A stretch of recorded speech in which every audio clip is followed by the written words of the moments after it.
नमस्कार, future express में आप सभी का स्वागत है। मैं हूं सुमित और हफ्ते का आखिरी कारोबारी सत्र भारतीय बाजारों में शुरुआत तो बढ़िया हुई थी। आज जो बढ़िया गैप मार्केट में बनता हुआ दिखाई पड़ा, लेकिन उसके बाद उस गैप के बाद इंडेक्स में थोड़ी सी बिकवाली हायर लेवल से आते हुए दिखाई पड़ी। 17,145 के हाईज के बाद 17,045 पे इंडेक्स अभी कामकाज कर रहा है, यानी कि जो ऊपरी स्तर था वहां से 100 अंकों के आसपास इंडेक्स ने एक ड्रिप जरूर दिखाया, लेकिन उसके बाद भी इंडेक्स में अभी भी हरा निशान देखने को मिला। 124% की बढ़त है और लोअर लेवल से वापस मार्केट ने थोड़ा सा पुल बैक लिया। कुछ देर पहले इंडेक्स 17,000 के नीचे भी चला गया था, लेकिन वहां से रफली 50 अंक 55 अंकों के आसपास का पुल बैक निफ्टी दिखा चुका है। Nifty Bank flat to positive, लेकिन मिड कैप स्मॉल कैप में आज एक्शन है। 1/4% की बढ़त है मिड कैप इंडेक्स में और स्मॉल कैप इंडेक्स में भी करीब 3/4% का उछाल देखने को मिला। एडवांस डिक्लाइन आपकी स्क्रीन पर है, रफली 2000 शेयर तेजी में और 900 शेयर ऐसे जो कि बिकवाली के साथ आज कामकाज करते हुए दिखाई पड़ रहे हैं। तो ओवरऑल मूड माहौल इंडेक्स का बेटर साइड पर आपको दिखाई पड़ेगा कंपेरेटिवली हाल फिलहाल के कुछ दिनों में जिस तरह की सेल ऑफ देखने को मिली थी इंडेक्स में। आज हम बातचीत करेंगे शिवांगी शारदा से और मार्केट्स में जो मूव आया उससे ही आपको अंदाजा लग गया होगा। शिवांगी जी हमारे साथ मौजूद भी हैं, जिनसे हम चर्चा करने वाले हैं बाजार की तेजी के ऊपर कि यहाँ से लॉन्ग जाना है कि नहीं जाना, और उसके अलावा आप इंडिविजुअल कॉल्स पे चर्चा करेंगे और एक सस्ते ऑप्शन को लेकर भी शिवांगी जी से हम बातचीत करेंगे। लेकिन पहले कुछ ऑप्शंस की पोजीशनिंग आपकी स्क्रीन पर आएगी, खासतौर से 17,000 की कॉल्स और पुट्स दोनों पे आप नजर रखें। 17,000 पे पुट राइटिंग भी है और कॉल राइटिंग भी काफ़ी ज़्यादा है। 17,100 पे कॉल राइटिंग काफ़ी ज़्यादा है, यानी कि जो एक 100 अंकों का दायरा है, इसके अंदर मेजरली एक जो कंसंट्रेशन है दोनों कॉल्स का और पुट्स का वो काफ़ी ज़्यादा देखने को मिला। बाकी इस पर शिवांगी जी की राय हम ज़रूर लेंगे। निफ्टी बैंक के ऊपर भी आप एक बार नज़र डालिए किस तरह की स्थिति वहाँ पर देखने को मिल रही है, क्योंकि स्पॉट में 39,174 175 के जोन्स में निफ्टी बैंक अभी कामकाज कर रहा है, तो वहाँ पर भी 39,000 के जोन्स में पुट राइटिंग दिखाई पड़ेगी। 39,500 39,200 के जोन्स में आपको कॉल राइटर्स काफ़ी एक्टिव दिखाई पड़ेंगे। शिवांगी जी, बाजार में अपटिक्स आने शुरू हुए कुछ ही देर पहले से और शायद भांप लिया बाजार ने पहले से ही कि आप आ गए हो। क्या लग रहा है मार्केट्स में, क्या करना चाहिए बाजार तेजी के लिए? क्या ट्रिगर बन रहे हैं? क्या 17,000 का स्टॉप लेके लॉन्ग जाएं? क्या करें अभी इंडेक्स में? जी नमस्कार सुमित जी, बहुत बहुत धन्यवाद।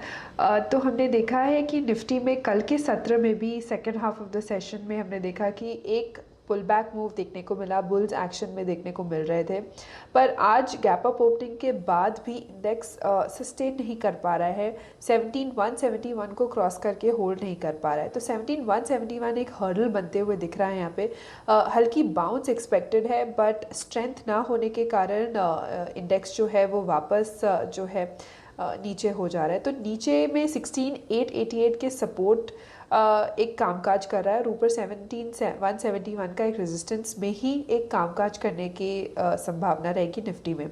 दूसरी ओर अगर हम बैंक निफ्टी की बात करें तो यहाँ पे जो हैवी वेट बैंकिंग स्टॉक्स है वो बिल्कुल सपोर्ट नहीं कर पा रहे इंडेक्स को, और यहाँ पे भी वीकनेस देखने को मिल रही है। गैप अप ओपनिंग के बाद भी ये इंडेक्स सस्टेन नहीं कर पाया, सिमिलर स्ट्रक्चर है निफ्टी के साथ, तो यहाँ पे भी थोड़ी बहुत जो बाउंस है उसमें प्ले कर सकते हैं। ऊपर 39,600 एक इमीडिएट रेजिस्टेंस है और नीचे 38,600 के सपोर्ट के साथ। 38,600 का सपोर्ट और 39,600 के लेवल्स जिनको आप ध्यान रखेंगे। लेकिन शिवांगी मैम, ये बाजार पुल बैक में बेचने वाला ही दिख रहा है, अभी भी कोई रिस्पाइट कुछ नहीं ऐसा कि जहां पर आप लॉन्ग जाएं? कहां पे आपका कन्विक्शन कहता है लॉन्ग जाना? जी बिल्कुल, यहाँ पे अगर बात करें तो इंडिया विक्स अभी काफ़ी हाई है, 15.5-16 के आसपास है, और हमने देखा है कि 4 दिनों से जो हायर विक्स में जो स्पाइक आया वो वहाँ अब कूल ऑफ नहीं हुआ है ज़्यादा।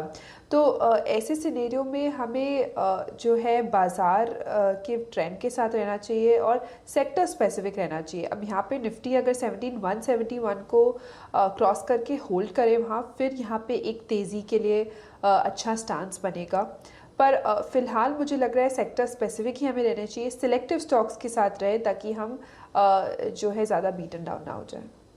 स्टॉक्स के साथ रहें, ये बहुत इंपॉर्टेंट है, क्योंकि इंडेक्स में भले ही बहुत ज़्यादा मूव आपको दिखाई या ना दिखाई पड़े, या गैप अप हो रहा है फिर सस्टेन नहीं कर पा रहा है, लेकिन स्टॉक स्पेसिफिक स्टोरीज मार्केट में काफ़ी कामकाज कर रही है।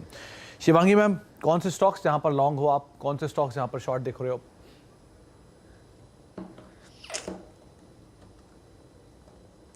जी बिल्कुल, यहाँ पे पहला स्टॉक जो मुझे काफ़ी अच्छा लग रहा है वो है क्यूमिंस इंडिया। हमने देखा है कि ये एक ऐसा स्टॉक है पिछले 2 हफ्ते से काफ़ी स्ट्रांगली खड़ा है। एक इसका पिछला रेजिस्टेंस जो हुआ करता था वो इसने लास्ट वीक क्रॉस किया और अब हम देख रहे हैं कि हायर हाइज हायर लोज का फॉर्मेशन हो रहा है वीकली फ्रेम में।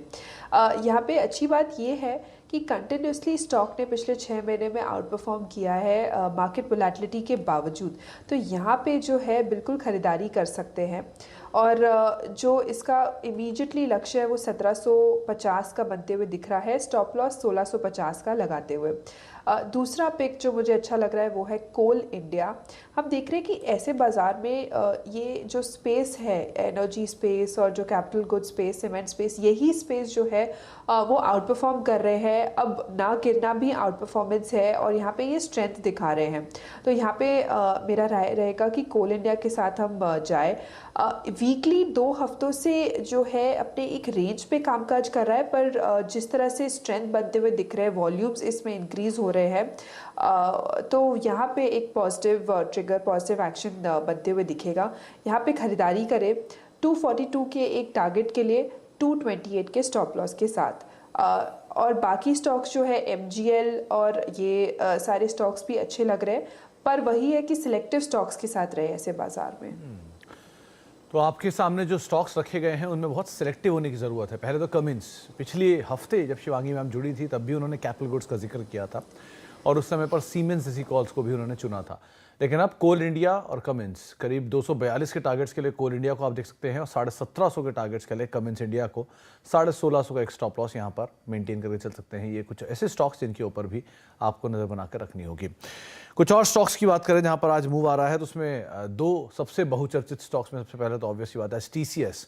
शिवांगी मैम, न्यूज़ फ्लोज का बड़ा इम्पैक्ट फर्स्ट हाफ में एक्सपेक्ट कर रहा था मार्केट, लेकिन कुछ खास हुआ नहीं। फ्लैटिश टोन पे स्टॉक रहा, लेकिन अब हरे निशान में कामकाज कर रहा है। तो TCS क्योंकि ऑलरेडी बीटन डाउन है और बाकी IT कंपनियों में, मिड कैप IT में अच्छा सपोर्ट है। मिसाल तौर पे HCL डे हाई पर, L&T infotech, Mindtree day high पर, इंटेलेक्ट डिज़ाइन 4% ऊपर। तो इस तरह का जो मूव मिड कैप IT में है और TCS, तो क्या करना चाहिए IT में से, क्या करें TCS में और क्या करें मिड कैप IT में?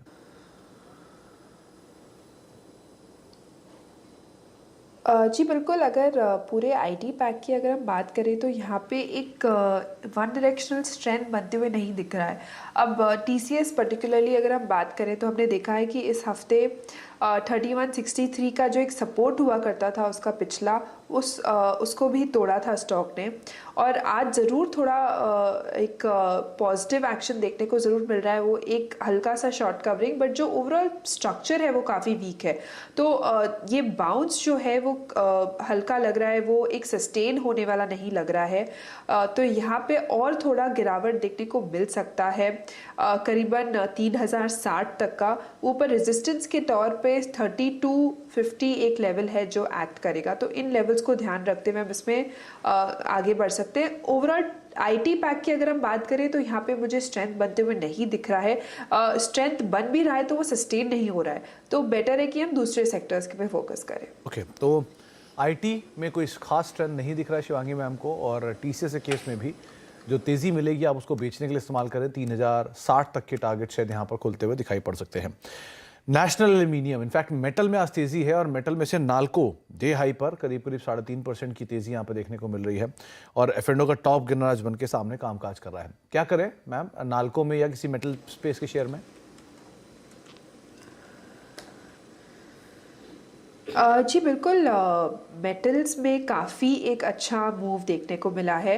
नाल्को की अगर हम बात करें तो पिछले 5 हफ्तों से ये स्टॉक कंटिन्यूसली हाईस बनाते जा रहा है और आज के जो एक स्ट्रॉन्ग अपमूव प्राइस और वॉल्यूम सर्च जो देखने को मिल रहा है वो प्रतीत हो रहा है कि वो सस्टेन होगा यहाँ पे।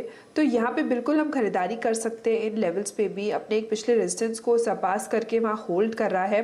88 तक के मुझे लग रहा है एक लक्ष्य बनते हुए दिखेंगे, 83 के स्टॉप लॉस के साथ इमीडिएटली। 88 का जो लक्ष्य है वो यहाँ पर देखने को मिल सकता है। 83 का एक स्टॉप लॉस लेंगे। डे हाई के आसपास नाल्को आज कामकाज करते हुए 4.5% की तेज़ी यहाँ पर देखने को मिल रही है। शिवांगी मैम, एक बार ये आदित्य बिरला कैपिटल और देखिए, आज 3-3.5% की तेज़ी है। 154-155 के जोन्स में ये F&O में कामकाज कर रहा है। कुछ HOS भी हैं जिसके बीच में स्टॉक में मूव है। लेकिन अभी क्या करें आदित्य बिरला कैपिटल में?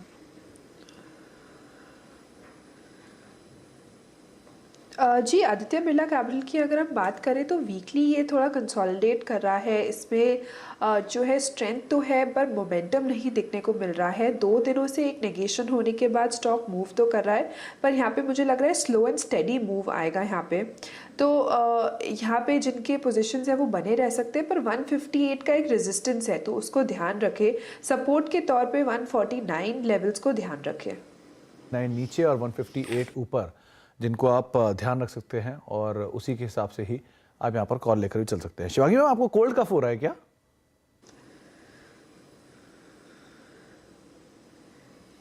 नहीं जी, सीजन चेंज, वेदर चेंज के कारण हो गया है। ओके, चलिए शिवांगी मैम, कुछ और स्टॉक्स जिन पे आज अनवाइंडिंग का प्रेशर है, उसमें से एक नाम है मदरसन सुमी। ये कल 10% का हिट और आज 0.25% के आसपास ही बिकवाली। क्या करना है यहाँ पर? ये सेलिंग डन है पिछले 2 दिन के सेल ऑफ है, क्योंकि अगर आप इसके चार्ट्स देखेंगे पिछले 2 दिन के तो ज़्यादा सीवियर सेल ऑफ दिखाई पड़ेगा, और ब्लॉक डील का इम्पैक्ट और अदरवाइज भी। लेकिन क्या जो आज के लोज हैं वो सेल ऑफ डन कर गया है, वहाँ पर हो गई बिकवाली पूरी, अभी और स्लाइड डाउन बाकी है?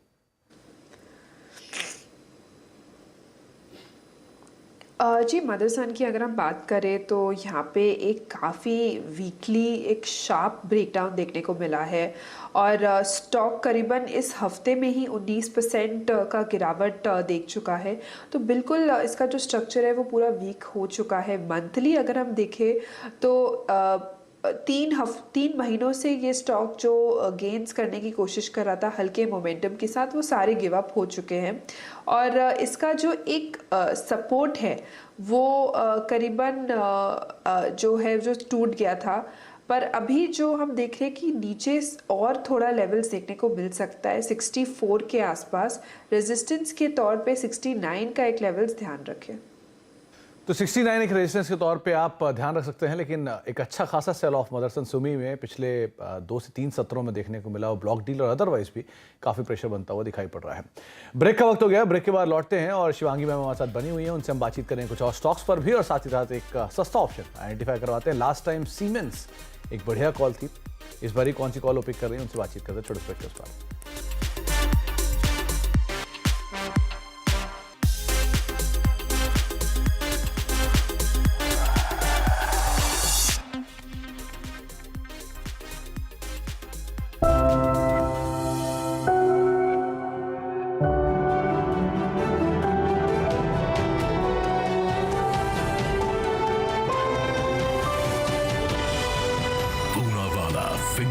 Presents News 18 Rising India Real Heroes।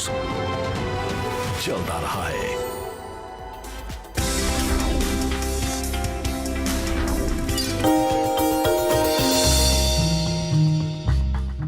Do you know में आज हम बातचीत करने वाले हैं आइशर मोटर्स की। दरअसल कभी अगर आप ताज कोलाबा या आमतौर पे मॉल में घूम रहे होंगे तो आपने एक शॉप देखा होगा या एक आउटलेट देखा होगा गुड अर्थ के नाम से। ये गुड अर्थ जो है ये यूजुअली आपको दिखाई पड़ेगा गिफ्ट आइटम के लिए या वेस्टर्न इंडो वेस्टर्न क्लोथिंग के लिए। दरअसल आइशर मोटर की शुरुआत जब हुई थी तब इस कंपनी का नाम था गुड अर्थ, और वहाँ से कंपनी धीरे धीरे आगे बढ़ना शुरू हुई। आज जो कंपनी के चेयरमैन हैं सिद्धार्थ लाल, उनकी मदर का जो प्रोजेक्ट है उसका नाम है गुड अर्थ, और आज भी वो रिटेल आउटलेट्स के तौर पर आप आमतौर पे देखेंगे भी। तो अक्सर मुंबई में, अक्सर किसी हाई प्रोफाइल मार्केट्स में आपको शायद गुड अर्थ के नाम से कुछ प्रोडक्ट बिकते हुए दिखाई पड़े। अब लौटते हैं आइशर मोटर्स के ऊपर। दरअसल आइशर मोटर की शुरुआत 1948 में हुई थी, और तब जब ये गुड अर्थ होती थी तब इसका जो कामकाज होता था वो इंपोर्टेड ट्रैक्टर्स को इंपोर्ट करना, उनके पार्ट्स को इंपोर्ट करना, उसे असेंबल करना, और उस असेंबल करने के बाद उसको बेचने का काम ये उस समय पर गुड अर्थ का होता था। धीरे धीरे वो गुड अर्थ से आइशर बनी, और आइशर से होते हुए आज आइशर मोटर्स आपके सामने है। मेजरली रॉयल एनफील्ड ज़्यादातर प्रोडक्ट आप उसके देखेंगे।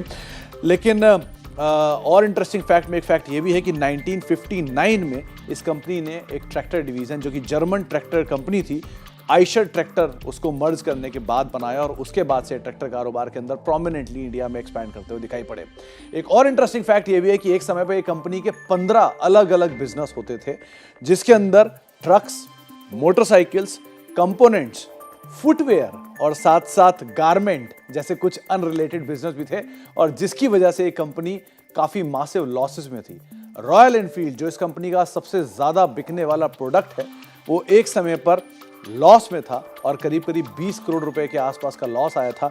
और एक इंटरेस्टिंग फैक्ट ये भी है कि सन 2000 में एक ऐसा भी समय आया था जब कंपनी के बोर्ड ने डिसाइड किया था कि वो रॉयल एनफील्ड डिवीजन को बंद कर देंगे और उस समय पर सिद्धार्थ लाल साहब ने इस कंपनी को की कमान संभाली। उन्होंने नॉन रिलेटेड 13 प्रोडक्ट्स को बंद किया और सिर्फ 2 प्रोडक्ट के ऊपर फोकस किया, जिसमें एक था रॉयल एनफील्ड और दूसरा था वॉल्वो आइशर ट्रक्स, जिनको आप देखते हैं। इन दोनों पे फोकस करा और मासिवली इस कंपनी के अंदर टर्न अराउंड किया। इनफैक्ट उस समय से लेकर करीब आज तक स्टॉक ने एक जोरदार परफॉर्मेंस भी दिया और एक मासिव टर्न अराउंड स्टोरी बनकर ये सामने भी आया था। साथ ही साथ 2015 में जो रॉयल एनफील्ड की बिक्री है, वो एक ऐसा भी समय देखा है कंपनी ने जब 2000 के अंदर कंपनी लॉस मेकिंग थी, लेकिन 15 साल के अंदर कंपनी ने इतनी मासिव सेल करी कि ये ग्लोबली हार्ले डेविडसन से ज्यादा गाड़ियां बेचते हुए दिखाई पड़ी। तो इस तरह की एक मासिव टर्न अराउंड स्टोरी आपने रॉयल एनफील्ड के अंदर देखी महज 15 साल के अंदर। तो ये कुछ इंटरेस्टिंग फैक्ट आइशर मोटर्स या फिर गुड अर्थ से रिलेटेड। आया कुछ और फैक्ट लेकर भी आते रहे।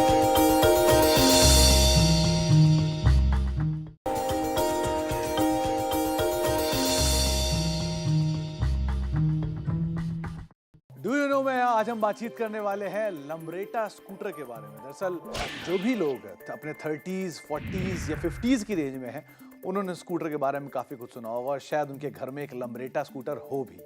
तो लम्ब्रेटा के बारे में बहुत सारे इंटरेस्टिंग फैक्ट है, लेकिन कुछ इंटरेस्टिंग फैक्ट में पहला फैक्ट ये है कि लम्ब्रेटा इंडियन ब्रांड नहीं है। दरअसल ये एक इटालियन ब्रांड है जिसको इंडिया में इंपोर्ट करके बेचा जाता था और धीरे धीरे करके फिर इसको इंडिया में इसके लाइसेंसेस को होल्ड कर दिया गया। तो लम्ब्रेटा जो कि एक इटालियन ब्रांड है, दरअसल इस कंपनी का नाम, इस प्रोडक्ट का नाम, लम्ब्रेटा का नाम जो है वो इटली का एक मिलान का एक सबब है जिसके नाम पर ये नाम पिक किया गया है और वहीं पर ही मेजरली इसकी शुरुआत हुई थी। तो जिसके बाद धीरे धीरे ये नाम प्रचलन में आया और बाद में लम्ब्रेटा के नाम से फेमस भी हुआ।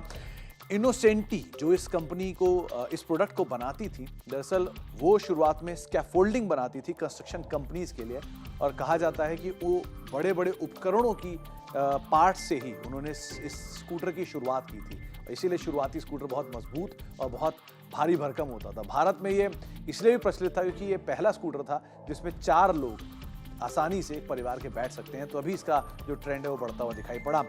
इसके अलावा शुरुआत में एक ब्रिटिश कंपनी जिसका नाम था ऑटोमोबाइल प्रोडक्ट्स ऑफ इंडिया, उसने इसकी असेंबलिंग शुरू की थी इंडिया में और धीरे धीरे करके उसे बेचना शुरू किया।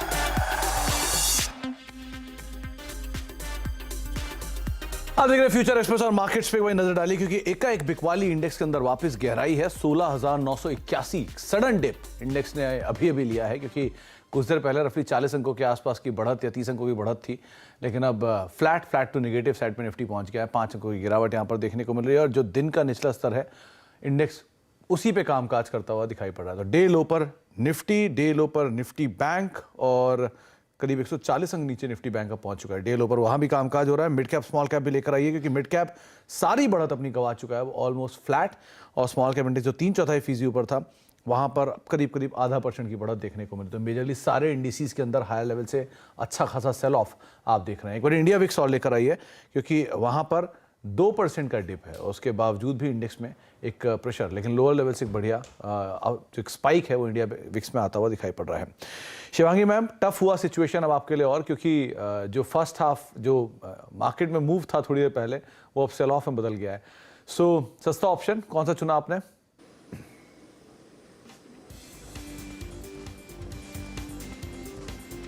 जी बिल्कुल, यहाँ पे जो हर्डल्स है वो इंटैक्ट है मार्केट में और हम देख रहे हैं कि सेल ऑफ पूरे बाजार में अक्रॉस द सेक्टर्स देखने को मिल रहा है। पर ऐसा एक सेक्टर है कैपिटल गुड्स का जहाँ पे एक अच्छा यहाँ पे होल्ड दिख रहा है, तो वहाँ पे मुझे L&T अच्छा लग रहा है। ये स्टॉक हमने देखा है कि पिछले 3-4 दिनों से फेयरली अच्छा परफॉर्म कर रहा है। अच्छी बात ये है कि यहाँ पे एक रेजिस्टेंस हुआ करता था उसको सरपास करके वहाँ होल्ड कर रहा है स्टॉक और अपने 50 एक्सपोनेंशियल मूविंग एवरेज पे सपोर्ट लेते हुए आगे बढ़ रहा है। अब ऐसे बाजार में हमें ऐसी स्ट्रेंथ वाले काउंटर्स के साथ ही रहना चाहिए। अगर डेटा वाइज हम बात करें तो यहाँ पे हमने देखा है कि हाईएस्ट ओपन इंटरेस्ट यहाँ पे देखने को मिल रहा है मंथ का, और जो डिलीवरी वॉल्यूम्स भी है वो भी काफ़ी हाई है, और पुट कॉल रेशियो जो है स्टॉक का वो एक इम्प्रूव हुआ है, यानी कि जो पुट राइटर्स है वो अपना पोजीशन बना रहे हैं, कॉल राइटर्स अपना अनवाइंड कर रहे हैं पोजीशंस। तो यहाँ पे मुझे लग रहा है 2200 का एक जो कॉल ऑप्शन है उसमें खरीदारी की सलाह रहेगी। स्टॉप लॉस के तौर पे 20 के एक लेवल को ध्यान रखें 66 के टारगेट्स के लिए। 2200 की कॉल में आप पर नजर रख सकते हैं, और 36-37 के जोन्स में ये भी कामकाज कर रही है। लार्सन एंड टूब्रो की मार्च की 2200 की कॉल में पोजीशन लेने की राय आपको शिवांगी मैम दे रही हैं। और शिवांगी मैम, कैपिटल गुड्स से आपने हाल फिलहाल में बड़े नाम चुन लिए, पहले सीमेंस, इसके अलावा कमिंस, आज एल&टी से पहले भी कमिंस, ऐसा क्यों पूरे स्पेस में?